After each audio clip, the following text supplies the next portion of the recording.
Friends, good morning. आइए आपका अपना चैनल ज्ञानोदयम में आपका स्वागत है। आज हम चर्चा करने जा रहे हैं महिलाओं से संबंधित एक बहुत ही महत्वपूर्ण टॉपिक, जिसका नाम है स्टेम क्षेत्र में महिलाएं, विविधता एवं समावेशन को बढ़ावा देने की आवश्यकता। तो इसी से संबंधित इसी मुद्दा को आज हम चर्चा करेंगे, जिसे आप लोग ध्यानपूर्वक सुनने का प्रयास करेंगे। ये बहुत ही इम्पोर्टेंट मुद्दा है। तो आइए स्टार्ट करते हैं। 18 जनवरी 2024 को भारत अंतर्राष्ट्रीय विज्ञान महोत्सव के हिस्से के रूप में महिलाओं और उद्यमियों का कॉन्क्लेव आयोजित किया गया। कॉन्क्लेव के दौरान विज्ञान, प्रौद्योगिकी, इंजीनियरिंग एवं गणित, जिसे मिलाकर के स्टेम अर्थात साइंस, टेक्नोलॉजी, इंजीनियरिंग और मैथमेटिक्स अग्रणी महिलाओं पर एक सत्र का आयोजन किया गया। स्टेम क्षेत्र में महिलाओं का प्रतिनिधित्व विश्व के सभी देशों में एक समान रूप से काफ़ी कम है और भारत भी इस संदर्भ में अपवाद नहीं है। महिलाओं से संबंधित सस्टेनेबल डेवलपमेंट गोल नंबर 4, जिसमें समान गुणवत्ता वाली शिक्षा सुनिश्चित करना और सभी के लिए आजीवन सीखने के अवसरों को बढ़ावा देना, साथ ही साथ सस्टेनेबल डेवलपमेंट गोल 5, जिसमें लैंगिक समानता प्राप्त करना और सभी महिलाओं और लड़कियों को सशक्त बनाना पर जोर दिया गया है, पर प्रगति धीमी रही है। फिर भी महिलाओं और लड़कियों के लिए स्टेम में समान पहुंच और भागीदारी को सतत विकास एजेंडा 2030 की प्रमुख कुंजी माना जाता है। विभिन्न राष्ट्रीय एवं अंतर्राष्ट्रीय प्रयासों के परिणाम स्वरूप महिलाएं लैंगिक वेतन अंतर और पुरानी धारणाओं से लड़ते हुए स्टेम क्षेत्र में तेजी से बढ़ रही है और सफल भी हो रही है। फिर भी इस दिशा में बहुत कुछ किए जाने की आवश्यकता है। उपरोक्त संदर्भ को लेते हुए वर्तमान परिप्रेक्ष्य में स्टेम क्षेत्र में महिलाओं की स्थिति का विश्लेषण करना आवश्यक है, जिसे हम एक एक करके बारी बारी से देखते हैं। स्टेम क्षेत्र अर्थात साइंस, टेक्नोलॉजी, इंजीनियरिंग और मैथमेटिक्स क्षेत्र में भारतीय महिलाएं। वैश्विक स्थिति। वैश्विक स्तर पर पुरुष शोधकर्ताओं की लगभग समान संख्या में महिला शोधकर्ताओं वाले देशों में ट्यूनेशिया एवं दक्षिण अफ्रीका दोनों में 55%, अर्जेंटीना 53, न्यूजीलैंड 52 शामिल है। इसी प्रकार मिस्र 45 एवं क्यूबा 49% में भी इनकी संख्या सम्मानजनक है। भारत की स्थिति का यदि हम आकलन करते हैं तो पाते हैं यूनेस्को द्वारा प्रस्तुत आंकड़ों के अनुसार भारत में स्टेम क्षेत्र में केवल 14% महिलाएं शोधकर्ता कार्यरत है। हालांकि यही स्थिति जापान, जहां 16%, नीदरलैंड 26%, अमेरिका 27% तथा यूनाइटेड किंगडम 39% जैसे विकसित देशों से बहुत भिन्न नहीं है। फिर भी स्टेम क्षेत्र में महिलाओं के समग्र प्रतिनिधित्व की बात की जाए तो यह अत्यंत चिंताजनक है। अर्थात ये आंकड़ा दिखा रहा है कि जहां हम साउथ अफ्रीका, ट्यूनेशिया, अर्जेंटीना, मिस्र आदि देशों से काफ़ी पीछे चल रहे हैं, तो ही ये भी दिखा रहा है कि अमेरिका जैसा विकसित देश जो कि इकोनॉमिकल के क्षेत्र में नंबर 1 बना हुआ है, वहाँ से यदि हम तुलना करें तो बहुत ज़्यादा पीछे नहीं है।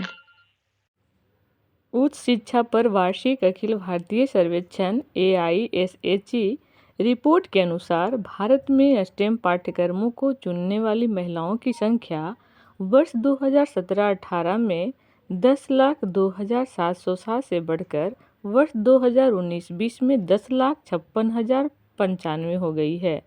इसी प्रकार AISHE रिपोर्ट 2020-21 के अनुसार उच्च शिक्षा पाठ्यक्रमों में महिला नामांकन वर्ष 2019-20 में 45% था, जो वर्ष 2020-21 में बढ़कर कुल नामांकन का 49% हो गया।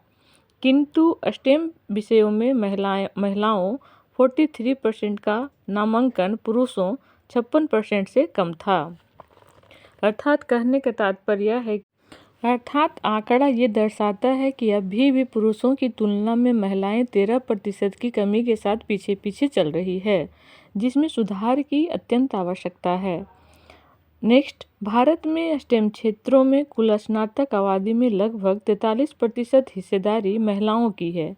फिर भी केवल 14% महिलाएं ही शैक्षणिक संस्थानों और विश्वविद्यालयों में अपनी सेवाएं दे रही है। इससे यह प्रदर्शित होता है कि तकनीकी एवं कौशल विकास जिसे चौथी औद्योगिक क्रांति अर्थात 4G इंडस्ट्रियल रेवोल्यूशन का आधार माना जा रहा है, के लिए महिलाओं को उनकी भागीदारी सुनिश्चित करने हेतु तैयार नहीं किया जा सका है। अनुसंधान कार्यों में भी 73% पुरुषों की तुलना में महिलाओं की संख्या केवल 27% है। इसी प्रकार आर्टिफिशियल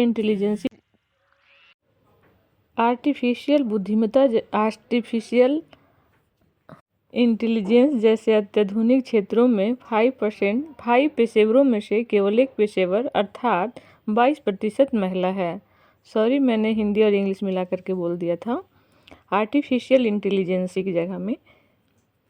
इस प्रकार न केवल विश्वविद्यालयों और अनुसंधान संस्थाओं में महिला संकाय की संख्या कम है, बल्कि संकाय पदों पर महिलाओं का प्रतिशत प्रत्येक सीढ़ी ऊपर चढ़ने के साथ घटने लगता है।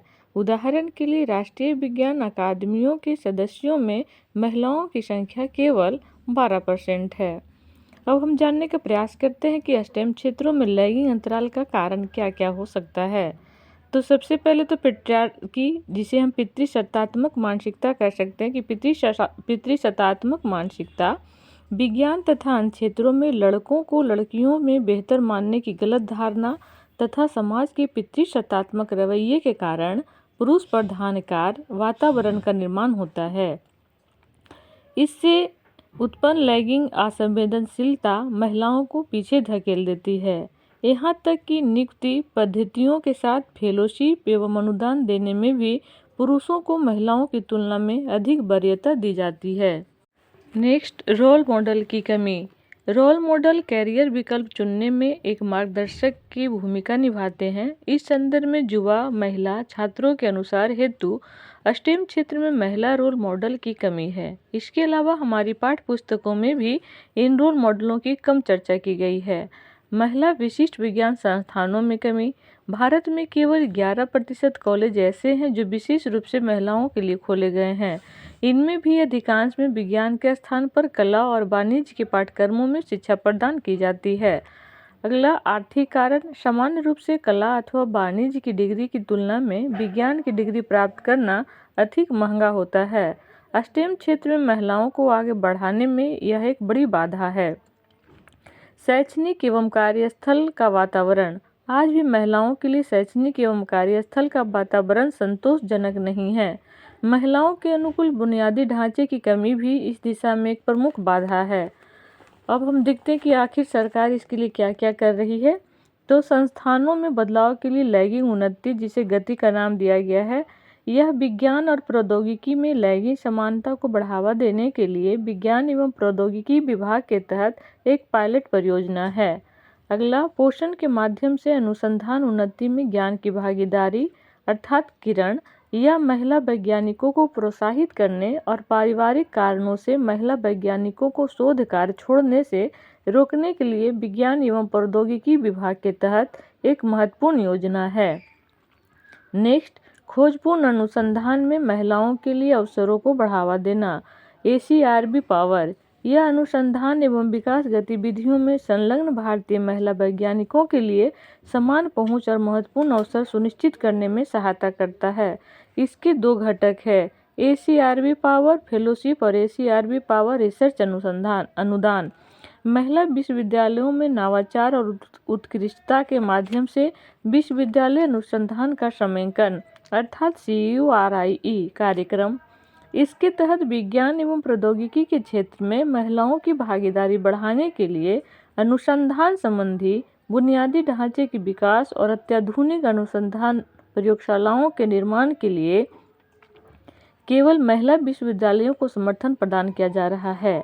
विज्ञान, प्रौद्योगिकी, इंजीनियरिंग, गणित और चिकित्सा अर्थात स्टेम में महिलाओं के लिए भारत अमेरिका फेलोशिप, इसके माध्यम से भारतीय महिला वैज्ञानिकों और प्रौद्योगिकीविदों को 3 से 6 महीने की अवधि के लिए संयुक्त राज्य अमेरिका के प्रमुख संस्थानों में अंतर्राष्ट्रीय सहयोगात्मक अनुसंधान करने के लिए प्रोत्साहित किया जाता है। विज्ञान ज्योति योजना, यह योजना कक्षा 9 से 12 तक की छात्राओं को विज्ञान एवं प्रौद्योगिकी में, विशेषकर महिलाओं के कम प्रतिनिधित्व वाले क्षेत्रों में शिक्षा और करियर बनाने के लिए प्रोत्साहित करती है। महिला वैज्ञानिकों को राष्ट्रीय पुरस्कार। पृथ्वी प्रणाली विज्ञान अर्थ सिस्टम साइंस के क्षेत्र में महिला वैज्ञानिकों के योगदान को मान्यता देने के लिए पृथ्वी विज्ञान मंत्रालय ने महिला वैज्ञानिकों के लिए राष्ट्रीय पुरस्कार नामक एक विशेष पुरस्कार आरंभ किया है। अगला, जैव प्रौद्योगिकी कैरियर उन्नति और पुनः अभिविन्यास कार्यक्रम, जिसे बायोकेयर नाम दिया गया है। जैव प्रौद्योगिकी विभाग डीबीटी द्वारा यह कार्यक्रम महिला वैज्ञानिकों को जैव प्रौद्योगिकी अनुसंधान हेतु प्रोत्साहित करने के लिए एक कदम के रूप में आरंभ किया गया था। इंजीनियरिंग विज्ञान एवं प्रौद्योगिकी में महिलाएं, जिसे वेस्ट नाम दिया गया है। वेस्ट को सितंबर 2022 में आरंभ किया गया था, जो भारतीय विज्ञान प्रौद्योगिकी और इंजीनियरिंग सुविधाओं का खाका iSTEM की एक नई पहल है। इसका उद्देश्य iSTEM पोर्टल के जरिए उपलब्ध R&D सुविधाओं और R&D सॉफ्टवेयर प्लेटफॉर्म कंसोल मतलब ऑटोकेड तक महिलाओं को उद्यमियों की पहुंच में वृद्धि करना है। अब हम बात करते हैं कि इस क्षेत्र में महिलाओं की सहभागिता को प्रोत्साहित करने के लिए क्या क्या उपाय किए जा चुके हैं। तो सकारात्मक भूमिका मॉडल को बढ़ावा देना। स्टेम क्षेत्रों में ऐतिहासिक और वर्तमान समय में महिलाओं की उपलब्धियों पर प्रकाश डालने से लड़कियों और युवा महिलाओं के समझ सकारात्मक रोल मॉडल प्रस्तुत करने में मदद मिल सकती है। उदाहरण के लिए मैरी क्यूरी, डेरोथी हॉजकिन और कैथरीन जॉनसन जैसी महिलाओं की उपलब्धियों का जश्न मनाया जाना चाहिए और इसके बारे में स्कूलों में पढ़ाया जाना चाहिए। चंद्रयान 3 में महिलाओं, इसरो में कार्यरत महिलाओं के द्वारा किए गए कार्यों को भी इससे देखकर सीख सकते हैं और उनके द्वारा किए गए कार्यों को अनदेखा नहीं किया जा सकता है। उन्होंने इसके क्षेत्र में बहुत ही बड़ा कीर्तिमान स्थापित किया है। अगला, रूढ़िवादिता का विरोध और समाधान। शैक्षिक कार्यक्रमों तथा स्टेम क्षेत्रों में कम उम्र से ही लैंगिक रूढ़िवादिता का सक्रिय रूप से प्रतिकार करने की दिशा में कार्य करना चाहिए। सहायता और मार्गदर्शन प्रदान करना। स्टेम क्षेत्रों में लड़कियों और महिलाओं के लिए सहायता एवं सलाह के अवसर प्रदान करने से आत्मविश्वास पैदा करने तथा मार्गदर्शन प्रदान करने में मदद मिल सकती है। समावेशी संस्कृति का निर्माण करना। स्टेम क्षेत्रों में महिलाओं की भर्ती, प्रतिधारण और पदोन्नति का समर्थन करने वाली समावेशी संस्कृतियां बनाने के लिए सक्रिय रूप से काम करना चाहिए। साथ ही पूर्वाग्रहों को संबोधित करने, फंडिंग और प्रमोशन के लिए समान अवसर प्रदान करने तथा स्टेम में महिलाओं के लिए सहायक नेटवर्क बनाने में मदद करनी चाहिए। आइए अब जानते हैं कि उपर्युक्त बातों का क्या अच्छा सा निष्कर्ष हो सकता है। तो विज्ञान एवं प्रौद्योगिकी में महिलाओं को सशक्त बनाना और उनकी पूर्ण और समान भागीदारी सरकार की विज्ञान और प्रौद्योगिकी नीति 2003 में उल्लेखित मुख्य उद्देश्यों में से एक है। तदनुसार सरकार द्वारा शुरू की गई योजनाएं, जिनमें से अधिकांश छात्रवृत्ति के रूप में हैं। हालांकि तथ्य बताते हैं कि प्रयासों के बावजूद इस दिशा में व्यापक प्रगति नहीं हुई है। स्टेम क्षेत्र में व्याप्त लैंगिक असंतुलन को कम करने के लिए सहायक बुनियादी ढांचे का निर्माण, संबंधित संस्थानों को प्रोत्साहन, निर्णय लेने में पारदर्शिता आदि पर ध्यान देने की आवश्यकता है। तो ये आज का बहुत ही महत्वपूर्ण टॉपिक था। आप इसे कहीं भी कट पेस्ट कर सकते हैं जहां महिलाओं से संबंधित कोई मुद्दा आता है। जैसे यदि आप बीपीएससी में आजकल निबंध का प्रचलन बढ़ गया है, तो वहाँ महिला सशक्तिकरण से संबंधित कोई मुद्दा आता है तो वहाँ आप बहुत ही अच्छा से इन आंकड़ों को और इन रिपोर्टों को, खास करके आंकड़ा पूरी तरह से याद ना हो बावजूद परसेंटेज किसी का याद हो और रिपोर्ट का नाम जरूर याद रखें। इससे क्या होता है कि आपका जो आंसर राइटिंग होता है, जो आप आंसर लिखते हैं, उसका वैल्यू बहुत ज़्यादा बढ़ जाता है। औरों की अपेक्षा आपको हर आंसर में 1-2 नंबर की बेनिफिट हो सकता है। तो इन्हीं सब शब्दों के साथ मैं आज का अपना वीडियो समाप्त करती हूँ। जय हिंद, जय भारत।